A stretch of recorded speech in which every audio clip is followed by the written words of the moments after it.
A Feast of Demons, William Douglas Morrison. That year we were all Romans, and I have to tell you that I look awful in a toga and short sword, but not nearly as awful as the Greek. You go to one of the big schools and naturally you turn out for the class reunion. Why not? There's money there, and good fellowship, and money, and the chance of a business contact that will do you some good. And money, well, I wasn't that fortunate, and you can say that again because it's the story of my life. I wasn't that fortunate. I didn't go to Harvard, Princeton or Yale. I didn't even go to Columbia, UCLA or the University of Chicago. What I went to was Old Ugly. Don't lie to me, you never heard of Old Ugly, not even if I tell you it's Ogleth or Pay. And there were 58 of us in my graduating class, that's 1,940, and exactly 30 turned up for the 10th reunion. Wouldn't that turn your stomach? Only 30 old grads with enough loyalty and school feeling to show up for that 10th reunion and parade around in Roman togas and drink themselves silly and renew old school ties. And, out of that 30, the ones that we all really wanted to see for sentimental reasons, I refer to Fame Barger of Fame Barger Shipping, Shroop of the SSK Studios in Hollywood, Dixon of the National City Bank and so on, they didn't show up at all. It was terribly disappointing to all of us, especially to me. In fact, at the feast that evening, I found myself sitting next to El Greco. There simply wasn't anyone else there. You understand that I don't refer to that Spanish painter, I believe he's dead, as a matter of fact. I mean Theobald Greco, the one we called the Greek. I introduced myself and he looked at me blearily through thick glasses. Hampstead? Hampstead? Virgil Hampstead, I reminded him. You remember me? Old Virgie. He said, sure. Any more of that stuff left in the bottle, Old Virgie? I poured for him. It was my impression, later borne out by evidence, that he was not accustomed to drinking. I said, it's sure great to see all the fellows again, isn't it? Say, look at Pudge Tutwiler there. Ever see anything so comical as the lampshade he's wearing for a hat? Just pass me the bottle, will you? Greco requested. Old Virgie, I mean, still in research and that sort of thing? I asked. You always were a brain, Greek. I can't tell you how much I've envied you creative fellows. I'm in sales myself. Got a little territory right here that's a mint, Greek. A mint. If I only knew where I could lay my hands on a little capital to expand it away, but I won't bore you with shop talk. What's your line these days? I'm in transmutation. He said clearly, and passed out face down on the table. Now nobody ever called me a dope, other things, yes, but not a dope. I knew what transmutation meant. Lead into gold, tin into platinum, all that line of goodies. And accordingly the next morning, after a certain amount of bromo and black coffee, I asked around the campus and found out that Greco had a place of his own not far from the campus. That explained why he'd turned up for the reunion. I'd been wondering. I borrowed cab fare from old Pudge Tutwiler and headed for the address I'd been given. It wasn't a home. It was a beat-up factory and it had a sign over the door. T. Greco, Plant Foods and Organic Supplies. Since it was Sunday, nobody seemed to be there, but I pushed open the door. It wasn't locked. I heard something from the basement, so I walked down a flight of steps and looked out into a rather smelly laboratory. There was the Greek. Tall, thin, wide-eyed and staggering, he appeared to be chasing butterflies. I cleared my throat. But he didn't hear me. He was racing around the laboratory, gasping and muttering to himself, sweeping at empty air with what looked to me like an electric toaster on a stick. I looked again and, no, it wasn't an electric toaster, but exactly what it was defied me. It appeared to have a recording scale on the side of it, with a needle that flickered wildly. I couldn't see what he was chasing. The fact was that, as far as I could see, he wasn't chasing anything at all. You have to get the picture. Here was Greco, racing around with one eye on the scale and one eye on thin air. He kept bumping into things, and every now and then he'd stop, and stare around at the gadgets on the lab benches, and maybe he'd throw a switch or turn a dial, and then he'd be off again. He kept it up for 10 minutes and, to tell you the truth, I began to wish that I'd made some better use of Pudge Tutwiler's cab fare. The Greek looked as though he'd flipped, nothing less. But there I was. So I waited, and by he seemed to get whatever it was he was looking for and he stopped, breathing heavily. I said, "Hi there, Greek." He looked up sharply. "Oh," he said, "Old Virgie." He slumped back against a table, trying to catch his breath. "The little devils," he panted. "They must have thought they'd got away that time." "But I fixed them." "Sure you did," I said. "You bet you did." "Mind if I come in?" He shrugged. Ignoring me, he put down the toaster on a stick, flipped some switches and stood up.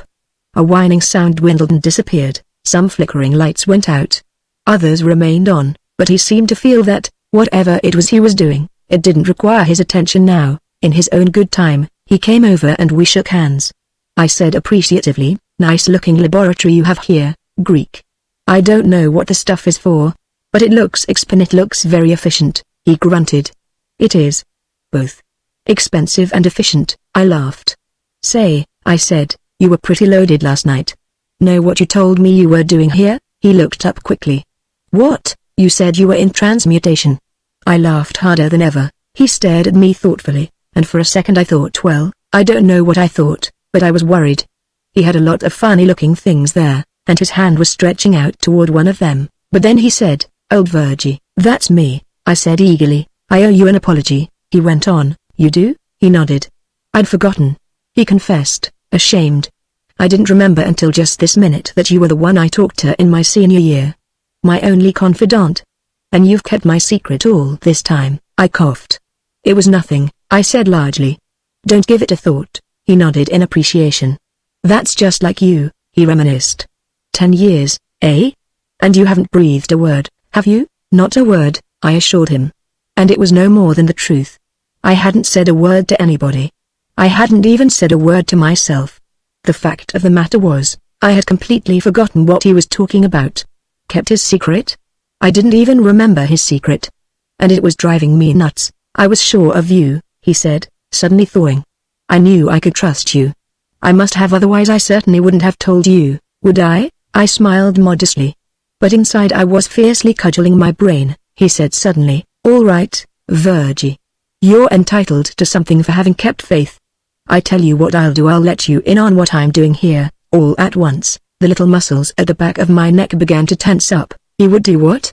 Let me in on something? It was an unpleasantly familiar phrase. I had used it myself all too often. "To begin with," said the Greek, focusing attentively on me, "you wonder, perhaps, what I was doing when you came in." "I do," I said. He hesitated. "Certain particles, which are of importance to my research, have a tendency to go free. I can keep them under a measure of control only by means of electrostatic forces, generated in this." He waved the thing that looked like a toaster on a stick. "And as for what they do, well, watch." El Greco began to putter with gleamy, glassy gadgets on one of the tables and I watched him with, I admit, a certain amount of suspicion. "What are you doing, Greek?" I asked pretty bluntly. He looked up. Surprisingly, I saw that the suspicion was mutual. He frowned and hesitated. Then he shook his head. "No," he said. "For a minute I bet I can trust you, can't I? The man who kept my secret for 10 long years." "Of course," I said. "All right." He poured water out of a beaker into a U-shaped tube, open at both ends. "Watch," he said. "Remember any of your college physics? The way things go, I haven't had much time to keep up with." All the better," he said. "Then you won't be able to steal anything." I caught my breath. "Now listen, no offense, Virgie," he said earnestly. "But this is $1 billion and no matter. When it comes right down to cases, you could know as much as all those fool professors of ours put together and it still wouldn't help you steal a thing." He bobbed his head, smiled absently and went back to his gleamy gadgets. "I tell you," I steamed. "That settled it, as far as I was concerned. There was simply no excuse for such unjustified insults to my character. I certainly had no intention of attempting to take any unfair advantage, but if he was going to act that way, he was asking for it. Actually and literally asking for it." He rapped sharply on the YouTube with a glass stirring rod, seeking my attention. "I'm watching," I told him, very amiable now that he'd made up my mind for me. "Good. Now," he said, "you know what I do here in the plant? Why, you make fertilizer. It says so on the sign." "Ha. No," he said. "That is a blind.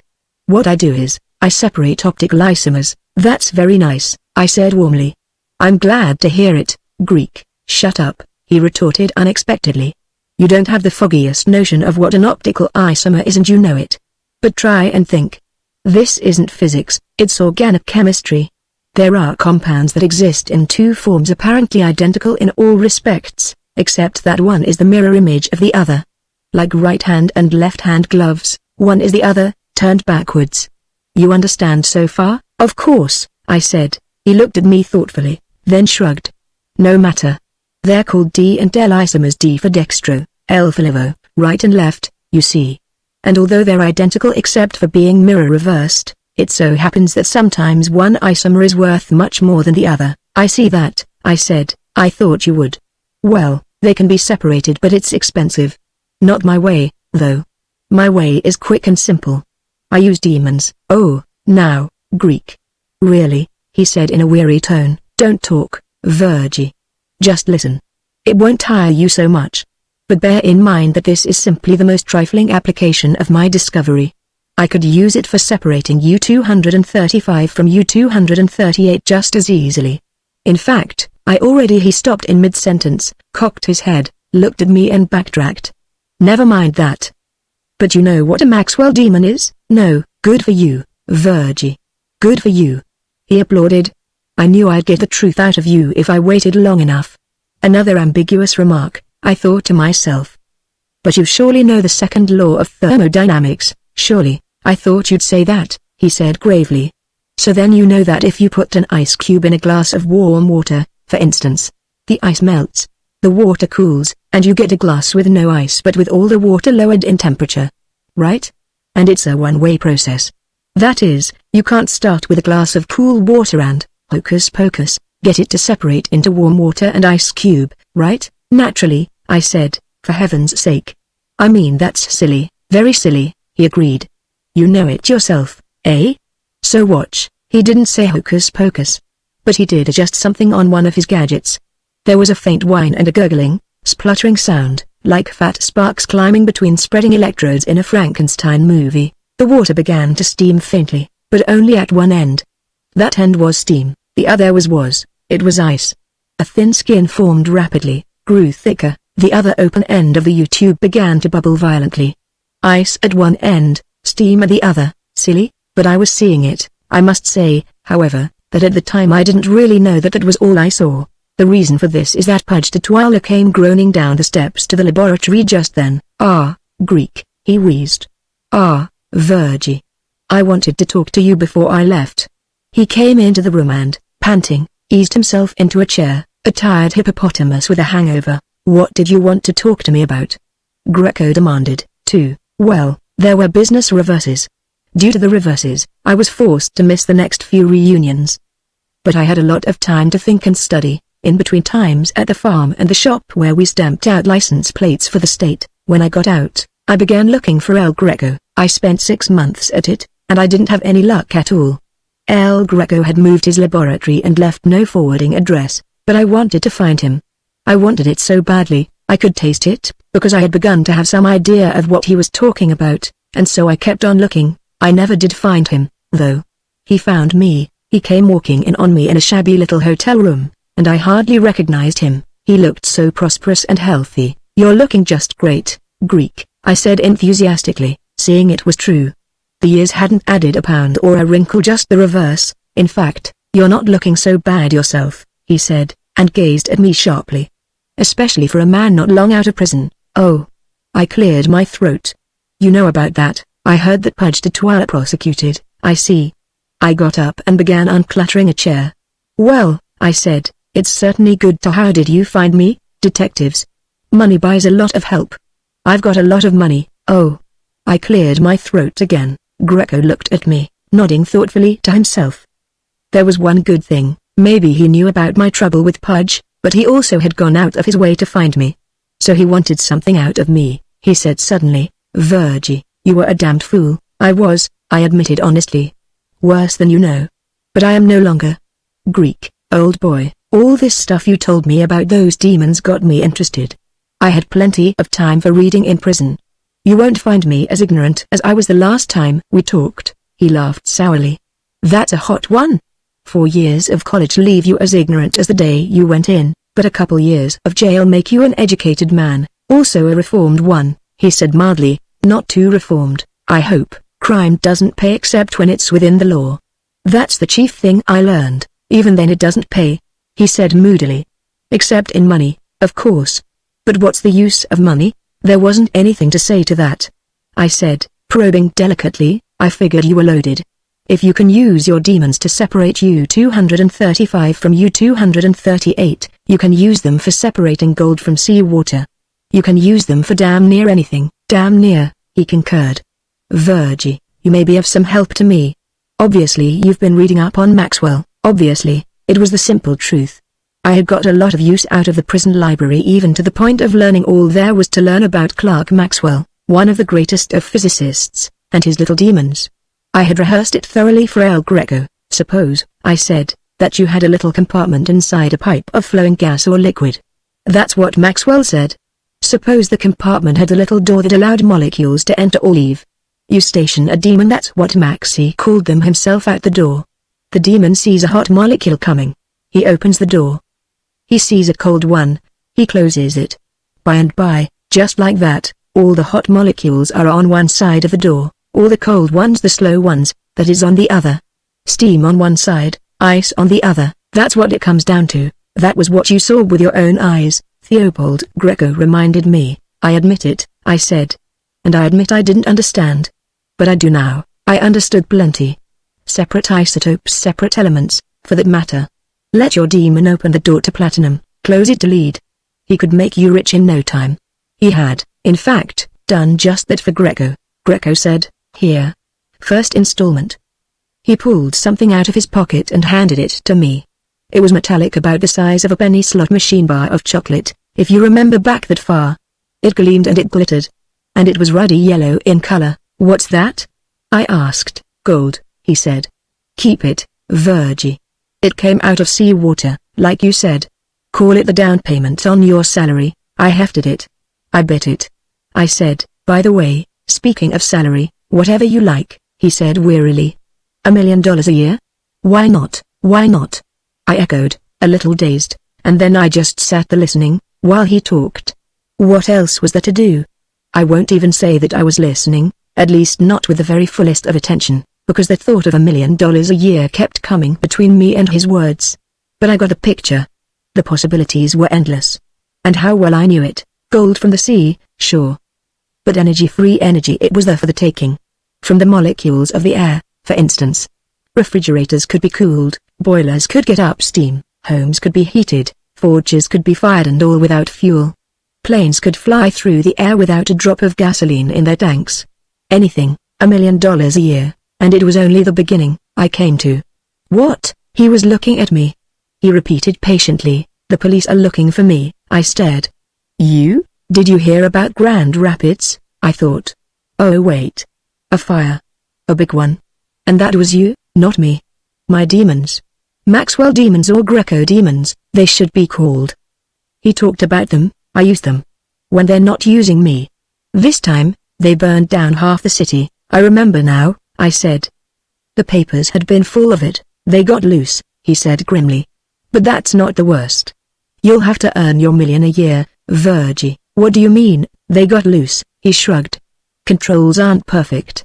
Sometimes the demons escape. I can't help it." "How do you control them in the first place?" he sighed.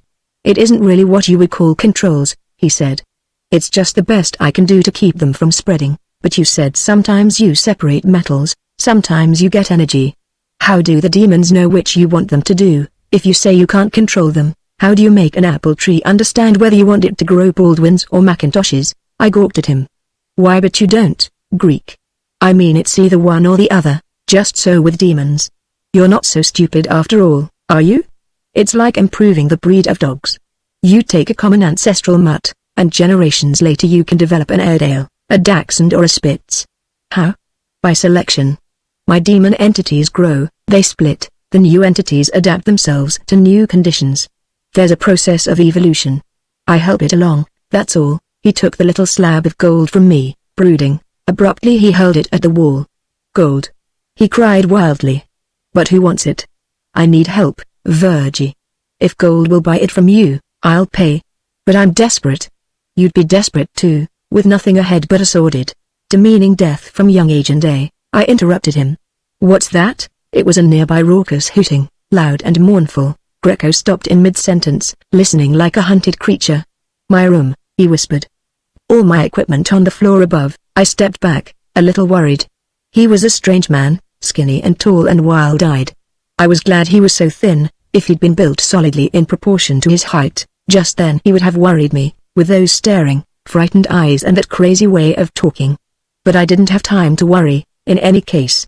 Footsteps were thundering in the halls.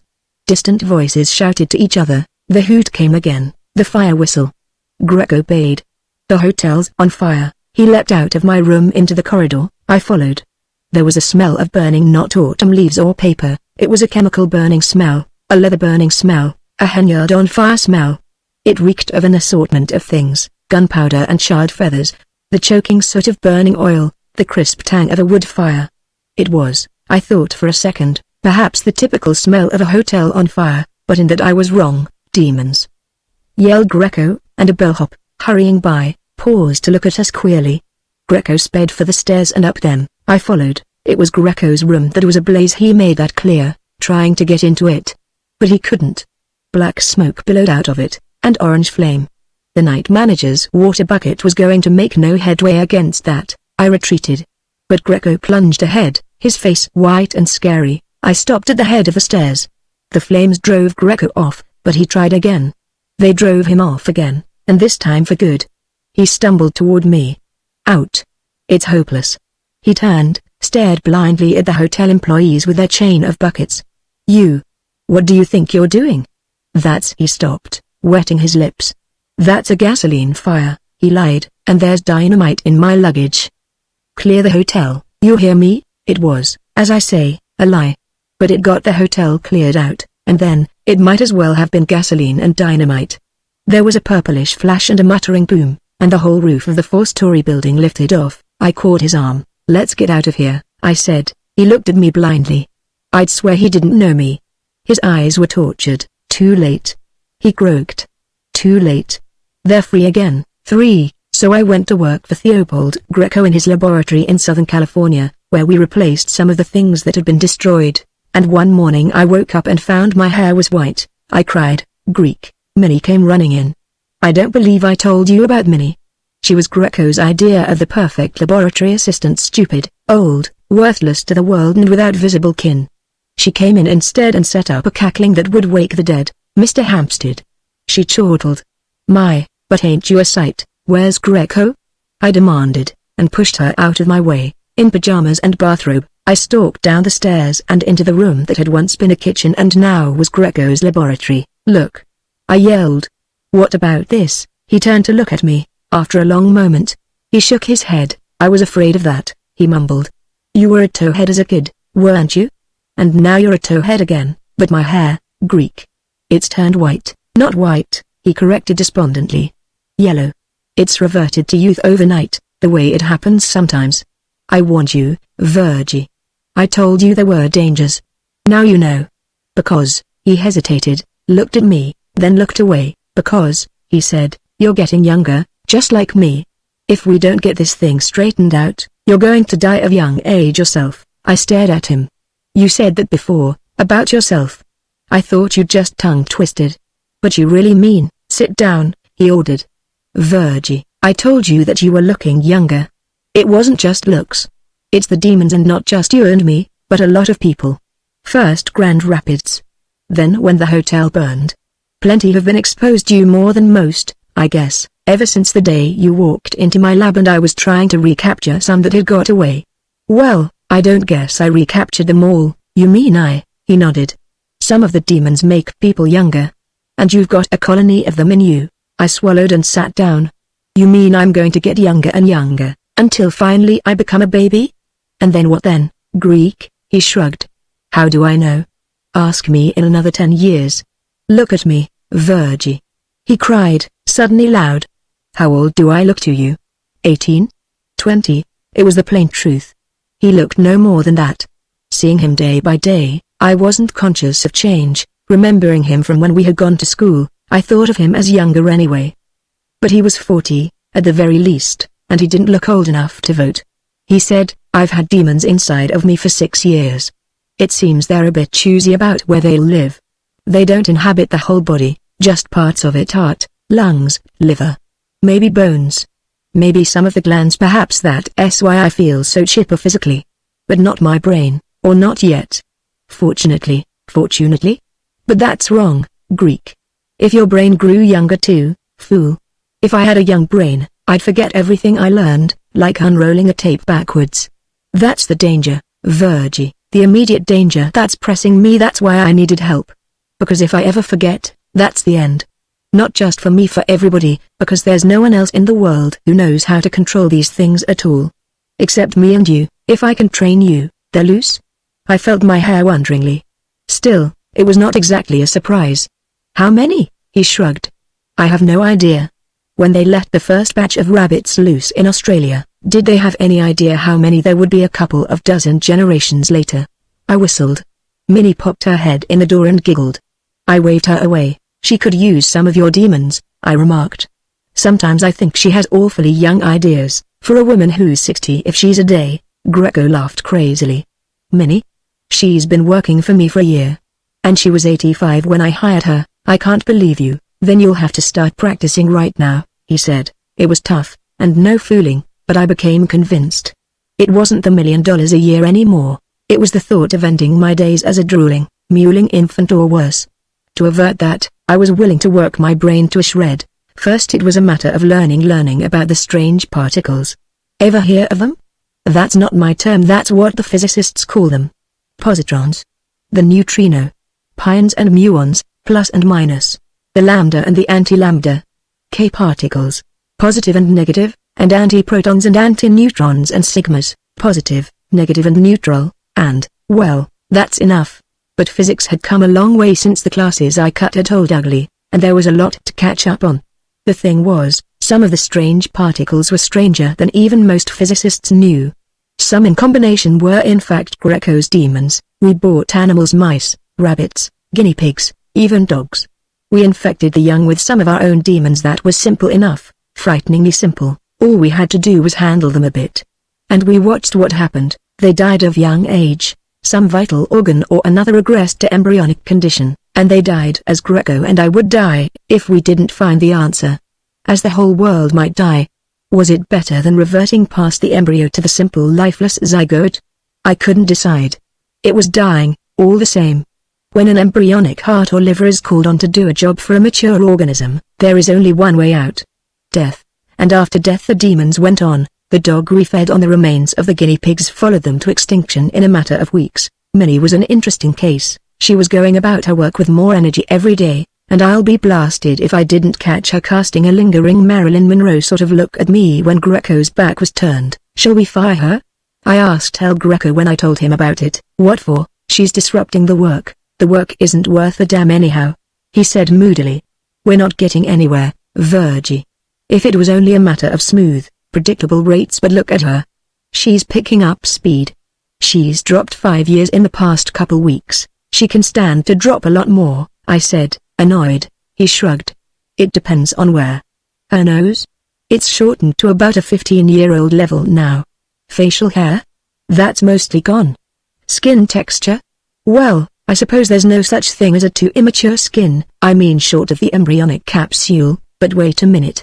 He was staring at the doorway. Minnie was standing there, simpering. Come here. He ordered in a voice like thunder. Come here, you.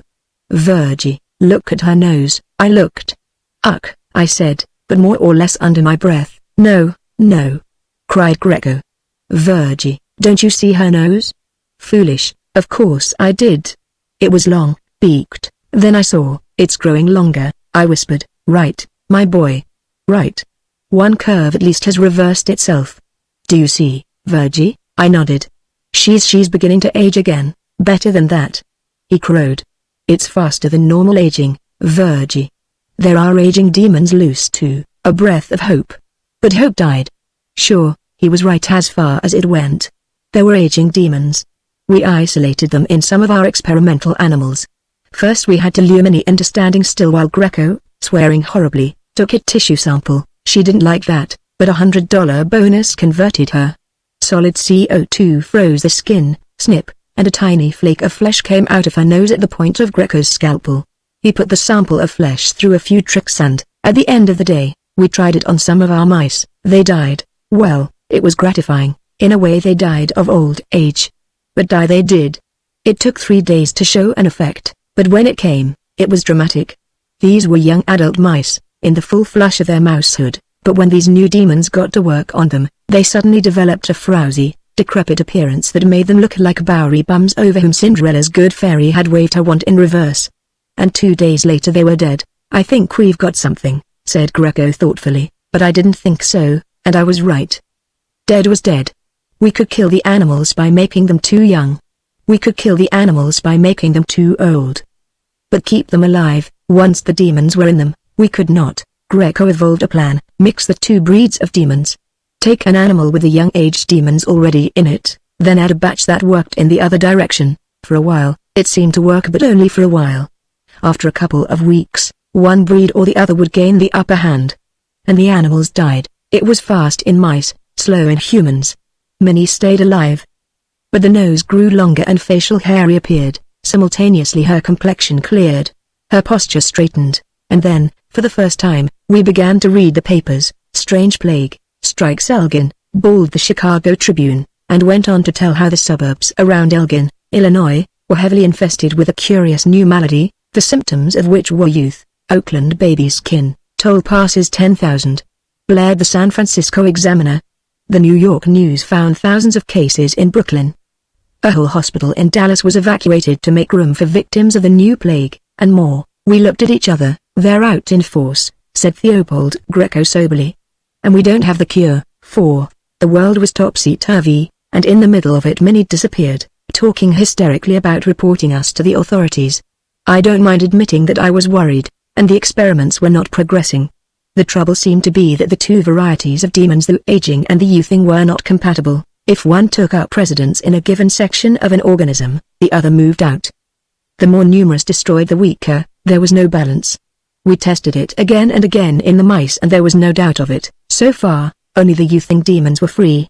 But when many left us, it was only a matter of time. Our carriers from Grand Rapids and from the hotel had spread to California and the East Coast, to the north and to the south, throughout the country, perhaps by now through the world. It would be slower with the aging demons. There was only one of many, but it would be equally sure. Greco began drinking heavily. "It's the end," he brooded. "We're licked." "No, Greek. We can't give up. We have to give up. The demons are loose in the earth, Virgie. Those people in the headlines, they'll die of young age. So will others, even plants and animals, and bacteria, as the demons adapt to them. And then why not? The air. Their rocks. The ocean, even the earth itself. Remember, the entropy of the universe is supposed to tend to a maximum not only as a whole, but in each of its parts taken in isolation. The Earth's evolution reversed. Spottily, and maybe that's worse, because some parts will evolve forward and others reverse, as is happening in my own body.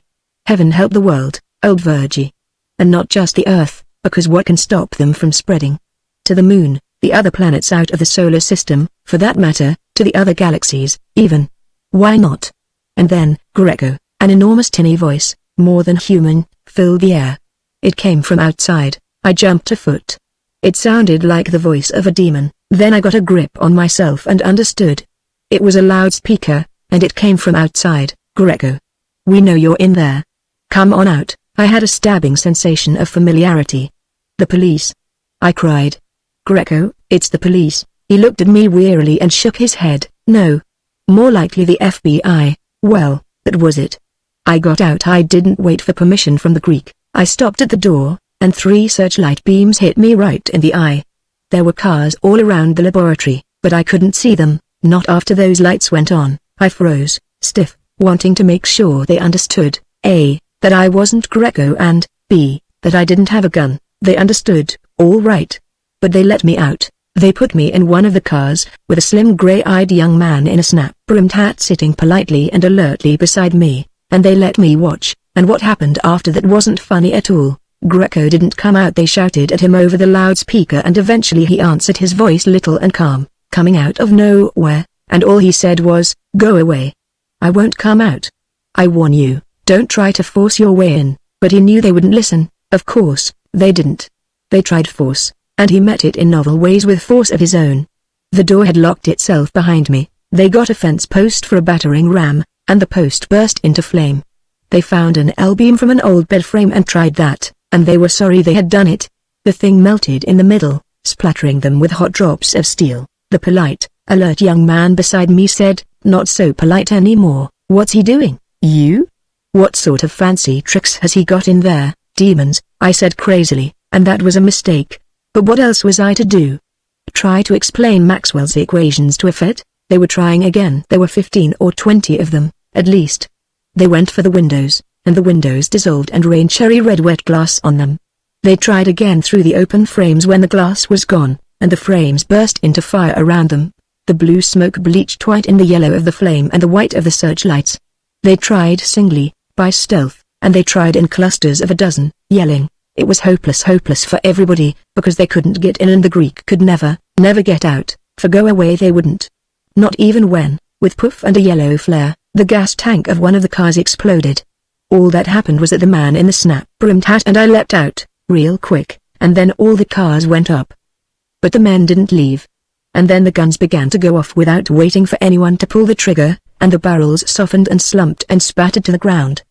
But the men still had bare hands, and they stayed. The Greek got wild or lost control, it was hard to tell which. There was a sudden catastrophic whooshing roar and, wham, a tree took flame for roots. A giant old oak, 50 feet tall. I guess it had been there a couple of centuries, but Greco's demons changed all that. It took flame and shot whistling into the air, spouting flame and spark like a Roman candle. Maybe he thought it would scare them. Maybe it did. But it also made them mad. And they ran, all at once, every one of them but my personal friend, for the biggest, openest of the windows, and leapt back, cursing and yelling, beating out flames on their clothes. Jets of flame leapt out of every window and door. The old building seemed to bulge outward and go boom. In half a second, it was a single leaping tulip of fire. The firemen got there then, but it was a little late. Oh, they got Greco out alive, even. But they didn't save a bit of the laboratory. It was the third fire in Greco's career, and the most dangerous, for where previously only a few of the youthing demons had escaped, now there were vast quantities of both sorts. It was the end of the world, I knew it. You know, I wish I had been right. I spent yesterday with Greco. He's married now and has a fine young son. They made an attractive family picture, the two healthy-looking adults, strong-featured, in the prime of life, and the wee toddler between them. The only thing is Greco's the toddler. He doesn't call himself Greco anymore. Would you, the way the world is now? He has plenty of money stashed away. I do too. Of course not that money means very much these days. His brain hasn't been affected, just his body. He was lucky, I guess. Some of the demons hit the brain in some of their victims and, well, it's pretty bad. Greco got the answer after a while. Both types of demons were loose in the world, and both, by and by, were in every individual, but they didn't kill each other off. One simply grew more rapidly, took over control, until it ran out of the kind of molecules it needed. Then the other took over, then the first, then the other again. Mice are short-lived. It's like balancing a needle on the end of your nose. There isn't enough space in a mouse's short span for balance, any more than there is in a needle's, but in a human life, things are going to have to be worked out, though. It's bad enough that a family gets all mixed up the way Greco's is. He's on a descending curve, his kid is on an aging curve, and Minnie, did I tell you that it was Minnie he married? Has completed her second rejuvenation and is on the way back up again. But there are worse problems than that. For one thing, it isn't going to be too long before we run out of space. I don't mean time, I mean space. Living space, because it's all very well that the human animal should now mature to grow alternately younger and older, over and over, but, damn it, how I wish that somebody once in a while would die. William Morrison.